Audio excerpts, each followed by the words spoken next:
13 তারিখ 4 মাস 2026 ইরানতে আমেরিকার মাঝে এসেতানিক লড়াই বন্ধ করি ওরে এই ইরানতে আমেরিকা মানে কি এই ঘটনা ইয়ানের সমাধান করি বলা বসছিল টাইম মধ্যে হন সমাধান ননর পরে আমেরিকায় হুমকি দিয়ে ওর হদে হরমুজ হদে হেনান আমেরিকার আন্ডারে তাইব আর যদি শিপ অকল যাব হিন আমেরিকার নেবি চেক করিব বলি হই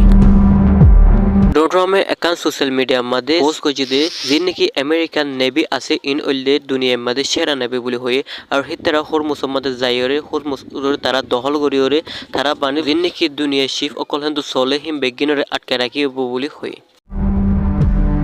ডোড্রমে আরো হদে হেন্দিলা শিপ অকল আয়ের দে হিনর যদি হেন্দিলা হনদর গুলি হামলা অকল চলাই দে ওইলে তো হিতার আর বোম মারি শেষ করা যাব বলে হই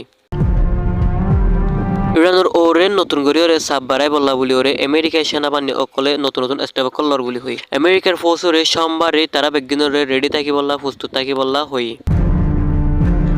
আমেরিকার সেন্টার কমান্ড হয়ে দে সেন্টকম 13 তারিখ এপ্রিল সোমবারে 10টা ইসরায়েল টাইম তো হয়ে দে ইরানের যে নাকি বন্দর অকল আছে যে নাকি বড় বড় বন্দর অকল আছে ইতারা যদি অনেক সমস্যা করে দিলে তারা বিপদত পড়িব বলি হই বড় বড় যে নাকি বন্দর অকল আছে হিম বিজ্ঞান আমেরিকার আন্ডারে থাকব বলি হয়ে তার আন্ডারে চলিব বলি হই সেন্টকমে হদে আরো জিয়ান নাকি হরমুজ আছে ইয়ান বন্দর ইয়ানো তো শিপ অকল চলো দেহিন তারা হনা বাবুতে তারা কি গড়া দিয়ে না যাব এই বলক দিয়ে না যাব তারা শিপ চলো দিন বন্ধ রাখি না পারিব বলি হই ওনারা বিজ্ঞানের শুক্রিয়া যার ওয়াল হেডলাইন নতুন আর ওনারা বিজ্ঞানের হাসে একটা রিকোয়েস্ট করা দিয়ে ওনা যদি নতুন ওই তাকত দলি অন্য ইউটিউবের মধ্যে আইওরে সাবস্ক্রাইব করে ওয়াল হেডলাইনের ফাঁদে তাকন